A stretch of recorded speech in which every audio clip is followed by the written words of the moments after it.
سامعین ناظرین، infection control society آپ کی صحت کے لیے، آپ کی آگاہی کے لیے مضامین آپ کی سماعت کے لیے پیش کرتی ہے۔ آپ کا میزبان ڈاکٹر حسن نواب آپ کی خدمت میں حاضر ہے۔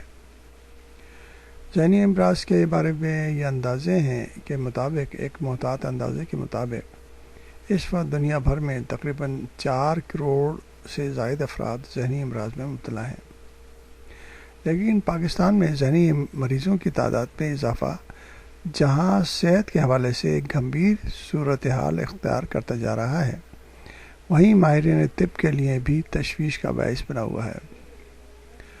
واضح ہے کہ اس شرح میں اضافے کی کئی وجوہ ہیں، مثلا عوام میں بڑھتا ہوا احساس محرومی، عدم تحفظ، سیاسی عدم استحکام، traffic jam, load shedding, street crime, معاشرتی اقتدار کا ختم ہو جانا وغیرہ شامل ہیں، اور انہی وجوہ کی بنا پر ایک کثیر تعداد مستقلاً بے بسی کی کیفیت میں مبتلا رہتی ہے۔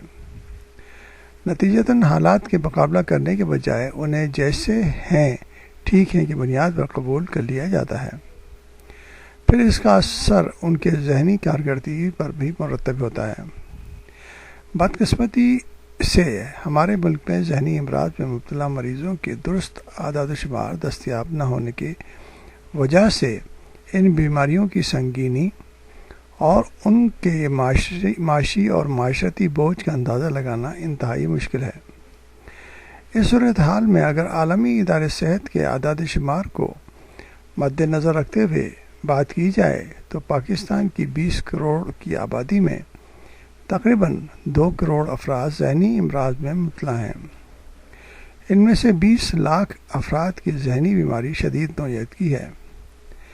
واضح ہے کہ اعداد شمار کی عدم فراہمی کے باعث یہ تعداد اصل سے خاصی کم ہے، جبکہ اس مسئلے کا دوسرا تاریک پہلو ماہرین کی تشویشناک حد تک کمی ہے۔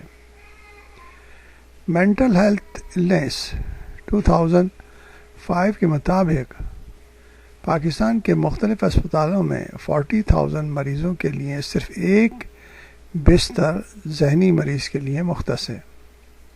تقریباً 5 لاکھ افراد کے لیے ایک ماہر نفسیات کی سہولت موجود ہے۔ اس لیے ضروری ہے کہ صحیح طور پر اس چیز کا ادراک کیا جائے اور اس کو حل کرنے